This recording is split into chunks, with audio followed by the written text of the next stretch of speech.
then you gotta put your back into it. You gotta put your back into it. You gotta put your back into it. Put your back into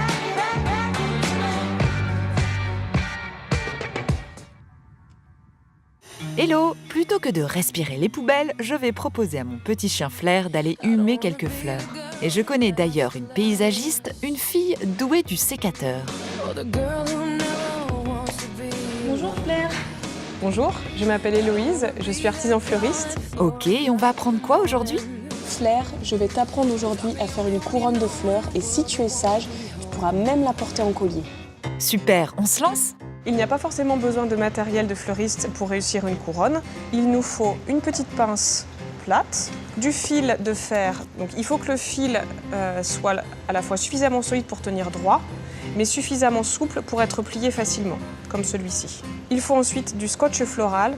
Donc c'est un scotch en papier crépon qui est enduit de colle, légèrement élastique. Et il faut aussi du ruban. Mais il nous faut surtout des fleurs. Très important pour faire une couronne de fleurs, il faut choisir des fleurs qui tiennent bien sans eau et qui puissent supporter la chaleur de votre tête. La première étape est de fabriquer la structure de la couronne à l'aide du fil de fer.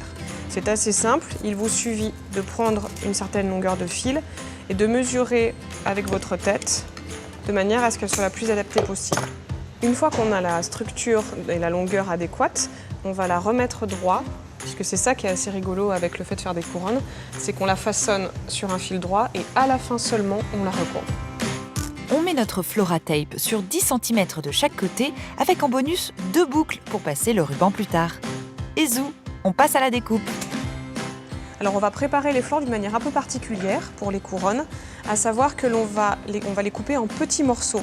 Alors, quand je dis petits morceaux, ça correspond à peu près à la longueur de 2 phalanges. Une fois qu'on a tous les petits tas de feuilles et qu'on a la visibilité de ce qu'on va faire, on va pouvoir commencer à monter les fleurs sur la couronne. Une fois que je tiens ma structure entre le pouce et l'index, je vais venir mettre mon scotch floral par l'arrière et ensuite je vais venir tourner et écraser le scotch floral contre la structure. On va pouvoir commencer avec des fleurs, ici avec du wax. Très important, je mets toujours du même côté, je donne un tour. Et je reviens sur le côté où j'ai intégré les fleurs et les feuilles. Il y a quelque chose d'assez intéressant avec l'hortensia, c'est qu'il va permettre d'avoir beaucoup de volume assez facilement sur la couronne. Donc si vous êtes un petit peu feignante, vous pouvez utiliser beaucoup d'hortensia. En fait, vous voyez sur la couronne, ça fait tout de suite une grosse masse et vous allez pouvoir composer votre couronne beaucoup plus rapidement. On fait notre petit assortiment pendant une vingtaine de minutes. Reste à choisir et à couper un bout de ruban. Alors moi, ce que je vous conseille, c'est de mettre 2 rubans différents.